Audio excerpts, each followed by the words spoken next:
pertama ke sekolah. Mandinya jadi buru-buru. Tidak sempat sarapan. Nah, ini yang tadi Ibu sebutkan adalah sebuah masalah. Masalah dalam kehidupan kita sehari-hari. Bangun terlambat, pergi sekolah telat. Nah, untuk mengatasi masalah ini, biasanya apa yang kalian lakukan? Setelah kalian menghadapi masalah ini nih, besoknya kalian tidak mau masalah itu terjadi lagi, apa yang kalian lakukan? Lebih terus apa lagi? Tidak begadang, tidak main HP berlebihan. Terus solusi yang lainnya, kalian bisa menyiapkan buku perlengkapan sekolah pada malam hari. Jangan siap-siap buku, siap-siap seragamnya pas mau berangkat. Dan yang paling utama berarti kalian harus bangun lebih pagi, bangun lebih awal. Kalau kalian merasa bangun jam 6 itu kesiangan, berarti bangunnya harus lebih mundur lagi ke jam 5 atau ke jam 4 pagi. Siap ya? Nah, itu tadi solusi bagaimana cara kalian memecahkan masalah yang terjadi agar masalah itu tidak terjadi lagi di kemudian hari. Paham ya? Itu yang disebut dengan memahami konsep berpikir komputasional. Nah, berpikir komputasional ini kita buka ke materi ya. Perhatikan ke depan.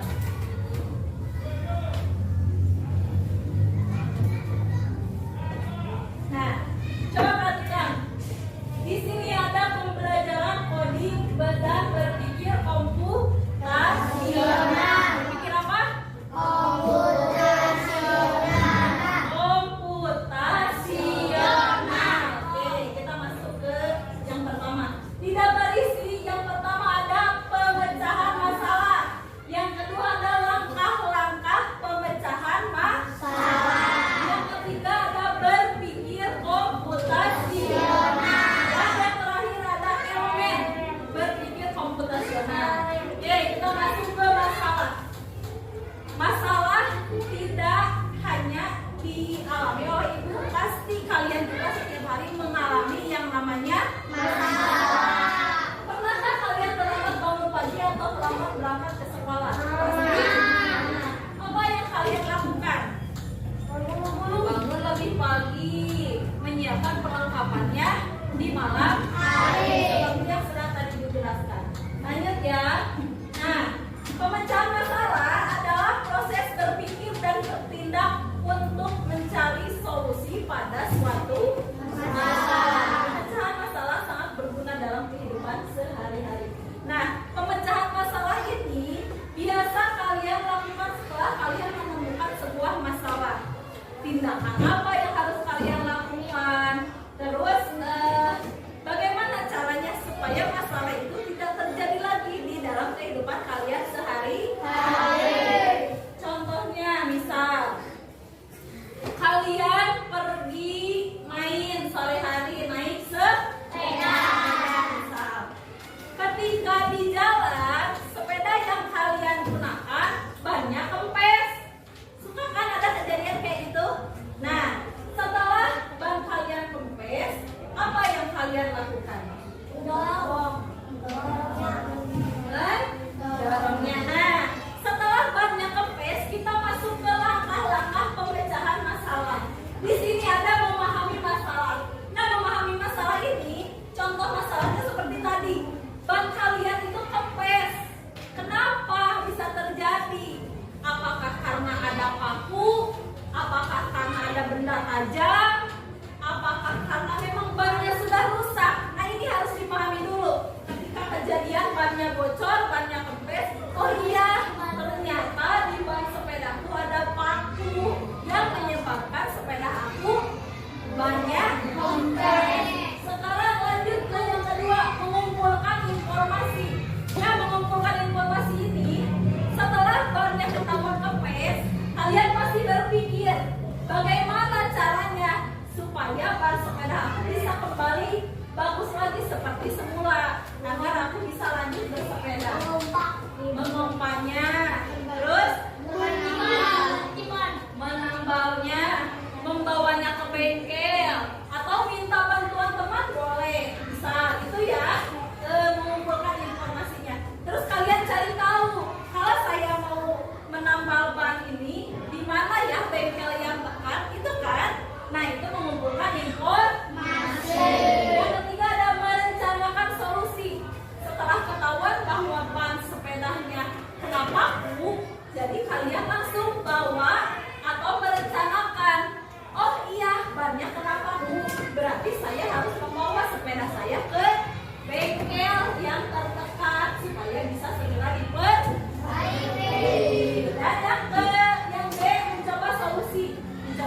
berarti solusi yang tadi sudah direncanakan tinggal dibawa sepedanya ke bengkel dan meminta orang bengkel untuk memperbaikinya.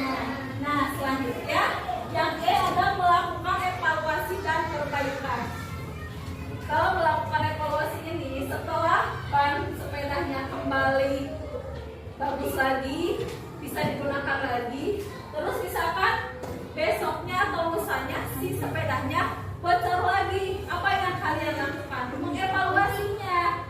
Kenapa sih ini ban sepedanya bisa rusak lagi? Bisa jadi memang bannya sudah rusak, ban dalamnya sudah terlalu banyak bocor sehingga ban sepedanya harus diganti dengan yang baru. Nah, ini langkah-langkah pemecahan masalah. Yang tadi Ibu sebutkan itu hanya sebagai contoh.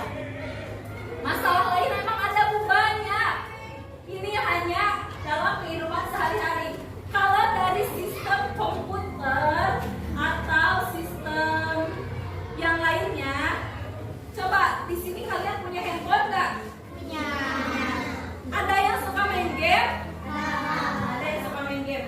Apakah ketika kalian main game si jaringannya selalu bagus? Apakah ketika main game, ketika kalian pencet start, apakah selalu langsung main? Tidak, suka ada gangguan atau masalah. Nah, berpikir komputasional ini nanti bisa membantu kita untuk menyelesaikan masalah-masalah dalam kehidupan sehari-hari. Nah, sekarang lanjut ke berpikir komputasional. Tadi ya, membantu kita menyelesaikan masalah dengan cara yang lebih logis dan sistematis. Lanjut. Di sini ada 4 elemen berpikir komputasional. Yang pertama ada dekomposisi. Coba baca yang pertama apa?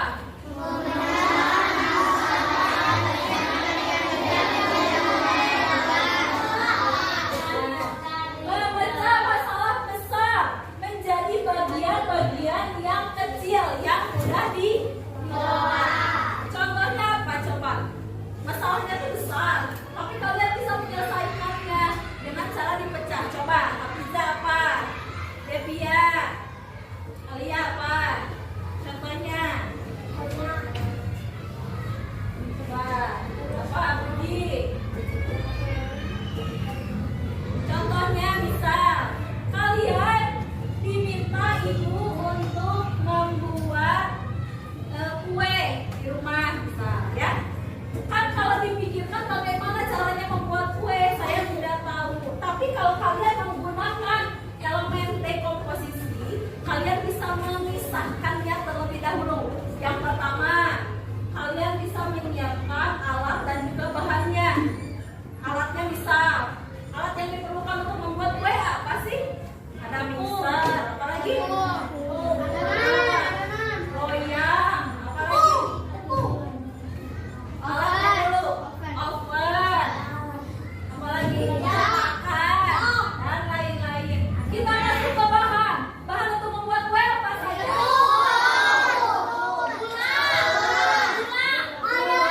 Margarin, keju, susu, dan lain-lain. Nah, setelah bahan dan juga alatnya terkumpul, lalu masuk ke apa? Cara pembuatan. Misal, cara pembuatan yang pertama, masukkan dulu telur dan juga terigu, lalu mixer selama 5 menit. Nah, itu kan ya. Setelah terigu dan telur masuk, masukkan margarin dan juga vanili. Nah, itu termasuk ke dalam runtutan dekomposisi. Setelah adonannya menjadi, tinggal dicetak ke dalam loyang. Setelah dicetak, lalu kita masukkan ke dalam oven. Kita tunggu selama 20 menit. Setelah itu diapain? Dikeluarin. Setelah kuenya dingin, lalu dimakan atau ditata dulu ke toples sehingga kuenya siap untuk disajikan. Paham ya? Nah, jadi itu memecah masalah besar menjadi bagian-bagian kecil yang berurutan. Lanjut, yang kedua mengenali pola. Baca bareng-bareng.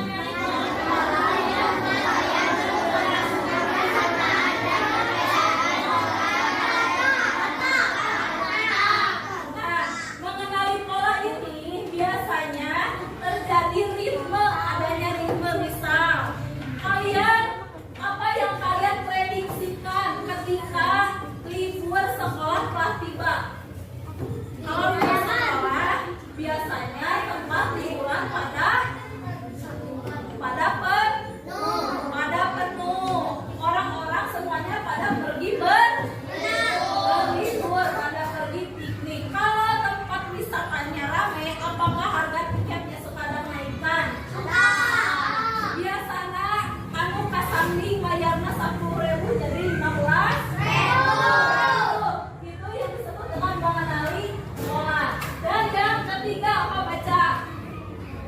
Menyederhanakan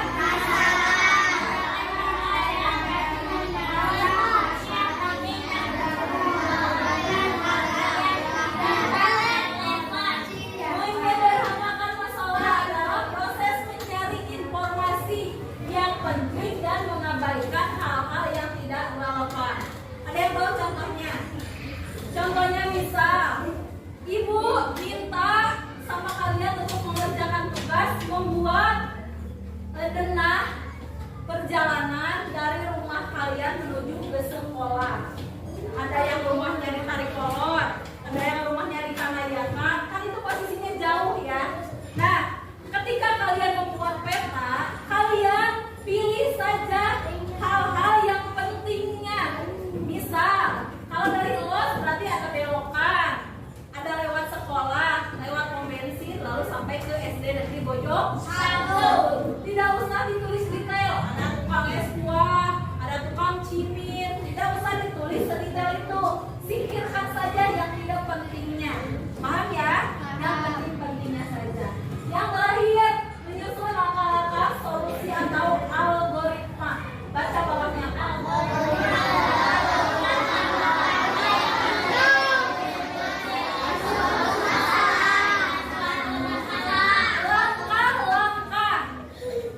Contohnya apa coba? Ada yang tahu? Contohnya apa? Apa kalian pernah bikin teh manis sendiri? Bagaimana langkah-langkah membuat teh manis?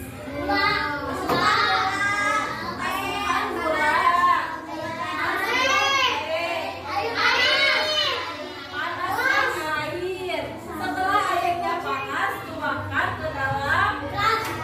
Lalu diapakan?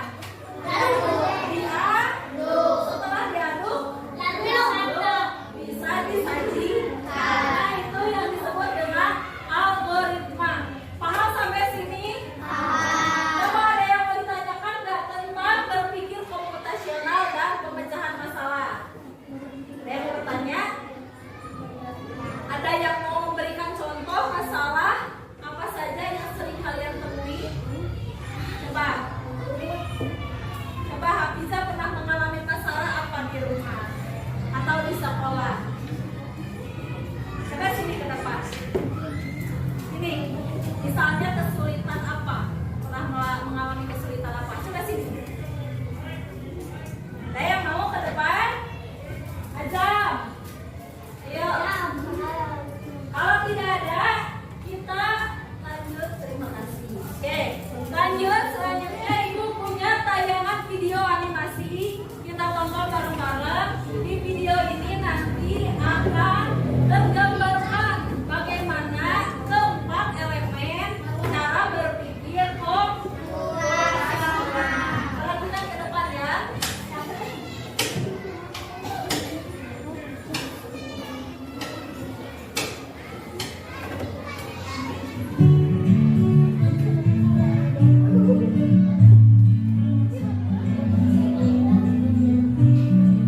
Liburan kali ini, kakak beradik, Raihan, Radeva, dan Raja berpetualang ke desa Eyang, yaitu desa Kebun Tebu di Lampung Barat, Provinsi Lampung.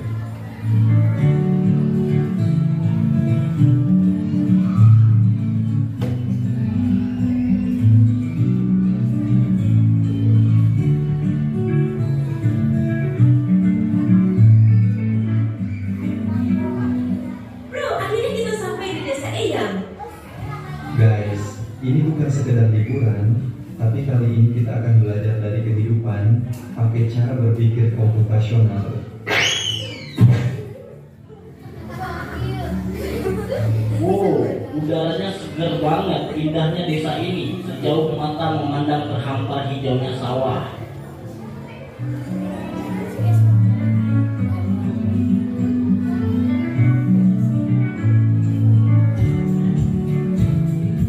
Jadi kita perlu bersihin rumah Eyang nih. Gimana kalau kita bagi tugas aja supaya lebih cepat? Setuju, tapi kita mulai dari mana dulu? Aku bakal sapu debunya, Terus Radeva kamu pel lantai dan Raja beresin buku-buku di rak ya. Dekomposisi artinya memecah masalah besar menjadi bagian-bagian kecil yang lebih mudah dikerjakan.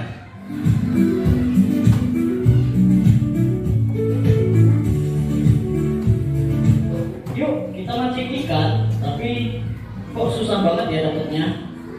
Sabar, coba perhatiin dulu. Ikan tuh sering kumpul di bawah bayangan pohon.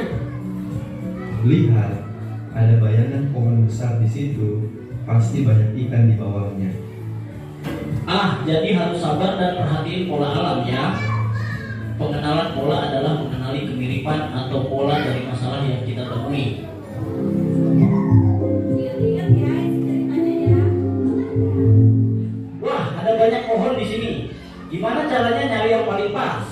Kita cari pohon mangga yang udah makan aja. Jangan terlalu banyak mikirin yang belum berbuah.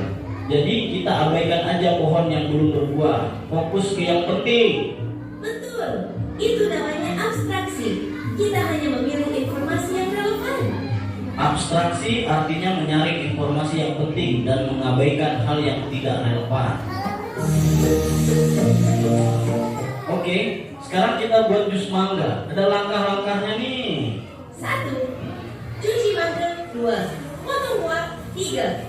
Masukkan ke blender. 4. Tambahkan gula dan air. 5. Saring dan sajikan. Algoritma adalah langkah-langkah terstruktur untuk menyelesaikan masalah. Paham nggak sampai sini? Paham. Coba ada yang mau mereview ke depan tadi masalah dekomposisi, masalahnya apa di dalam cerita? Ayo mau? Azam, dekomposisi tadi apa masalahnya? Ayo nggak apa-apa ke depan. Yang dekomposisi yang awal, mereka akan membersihkan rumah. Cara mereka membersihkan rumahnya bagaimana? Membagi tugas. Ada yang mengepel lantai, ada yang membereskan rak, ada juga yang menyapu. Terus masalah yang kedua tadi apa? Ada bayangan pohon, betul nggak? Betul. Pohon ketika mereka sedang memancing, termasuk ke dalam pemecahan elemen komputasional yang apa? Mengenali pola. Dan yang ketiga apa? Masalahnya tadi apa yang ketiga? Ada pohon mangga. Pohon mangganya banyak sekali. Tapi jangan menghiraukan mangga-mangga yang belum matang. Kita hanya fokus saja ke mangga yang sudah matang. Jadi kita tinggal memilih dan memetik mangga yang sudah siap untuk dimakan. Itu termasuk ke dalam mangga. Habis ya? Dan yang terakhir ada apa yang terakhir? Algoritma tadi kasusnya apa? Mau membuat jus mangga. Langkah-langkahnya kupas dulu mangganya, lalu dipotong, lalu di-blender dan disajikan. Paham ya? Paham sampai sini? Nah, untuk berpikir komputasional ini ada dua langkah. Yang pertama menggunakan komputer dan yang kedua tidak menggunakan komputer. Oke, sekarang kita praktek ya cara memecahkan masalah atau berpikir komputasional dengan cara tidak menggunakan komputer. Ada yang mau ke depan 3 orang? Ayo, 3 orang. Cewek boleh cowok yuk. Ayo, Hafiza apa? Satu lagi Asia. Ayo sini. Tak sini. Cepat. Ayo nggak apa-apa. Nggak apa-apa. Lihat ya. Kita akan coba menerapkan berpikir komputasional tanpa menggunakan komputer atau abstrak aktivitas. Di sini ada 3 orang teman kalian. Sebelah sini. Biar kelihatan. Nah, yang satu Askia nanti sebagai programmernya atau instructionnya. Tapi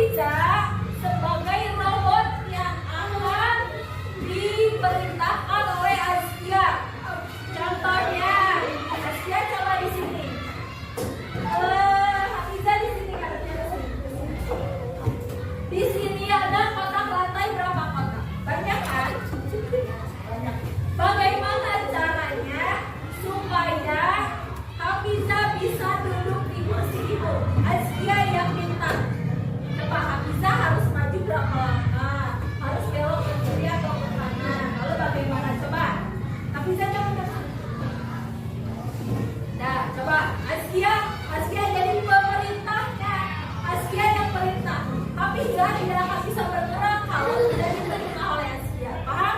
Coba bagaimana? Nah, Hafiza harus maju. Yang kencang suaranya.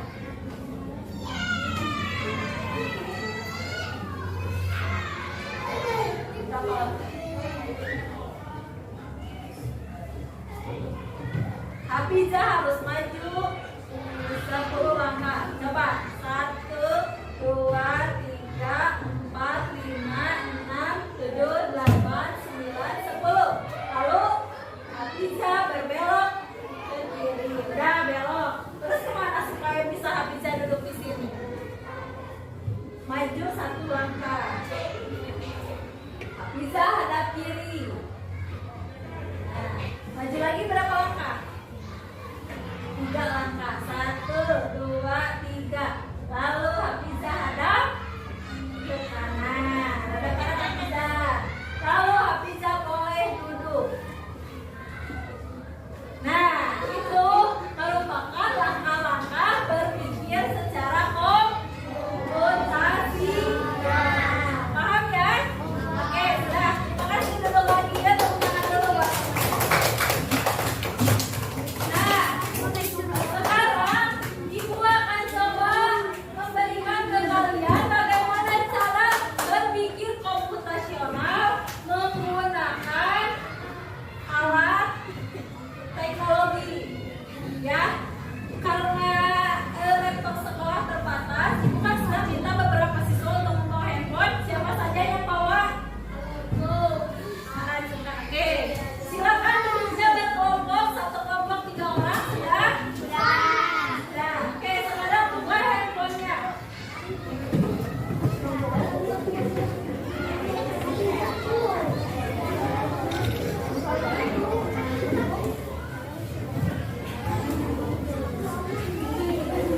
Nah, sudah yuk berkelompok.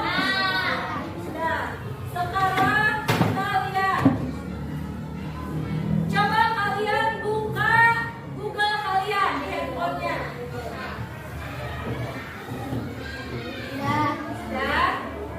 Coba diketik kode.org seperti yang di depan.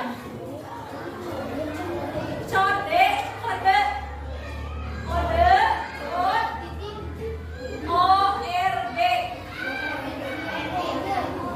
Sudah. Lanjutkan ke pencarian. Dan kalau sudah di paling atas di sini ada mas, ada buat akun. Di pojok kanan atas ada buat akun. Silakan klik yang buat akun. Kalau sudah lihat di sini ada permainan apa? Nah, ini di sini ada gambarnya burung. Nah, kalian coba buatkan. Jangan berisik. Kalian coba buatkan bagaimana supaya games ini bisa berjalan sesuai dengan semestinya. Kalau kita klik yang jalankan, ya. Nah, kan ini si burungnya tetap diam saja, tidak mau bergerak. Sekarang kita lihat di sini ada ketika jalan. Kalian masukkan yang kompakan dengan biasa ini, geser, ada lari. Bunyi, mainkan bunyi sayap, klik ke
Nah,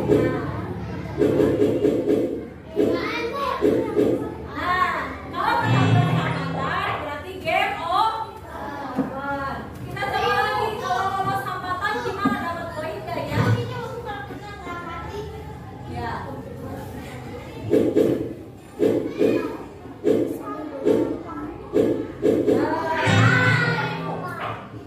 Coba lagi ya. Kali lagi. Kalau berkena kendala juga sama tetap game over. Coba.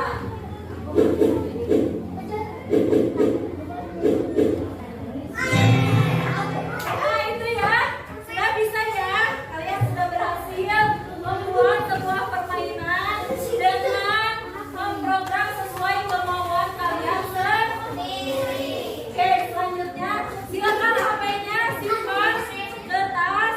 Selanjutnya ibu akan memberikan soal latihan yang dikerjakan sendiri-sendiri. Siap ya? Oke, Aida sudah simpan dulu ke tas. Nanti dilanjutkan lagi gamesnya. Keluarin lagi. Atau kalau belum selesai boleh diselesaikan nanti, matiin aja dulu. Nih, ini silakan dikerjakan ya.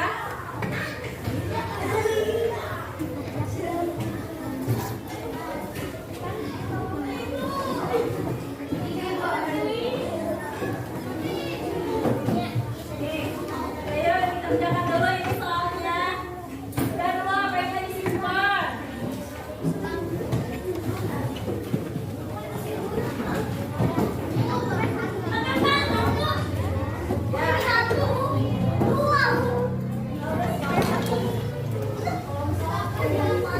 Ya, ditulis namanya di atas.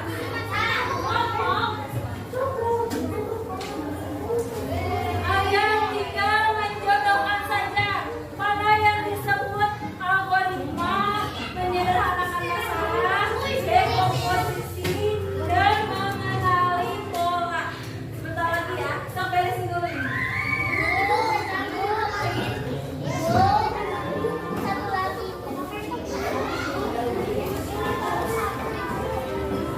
Ya, namanya ditulis di atas.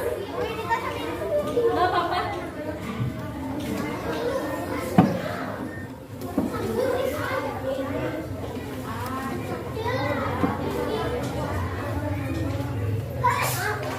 Nanti di lembar kerjanya kalian tuliskan proyek cerita animasi sederhana sesuai yang kalian belajar.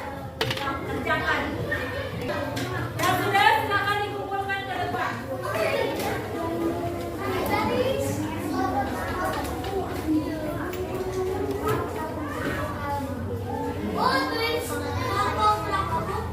Namanya saja.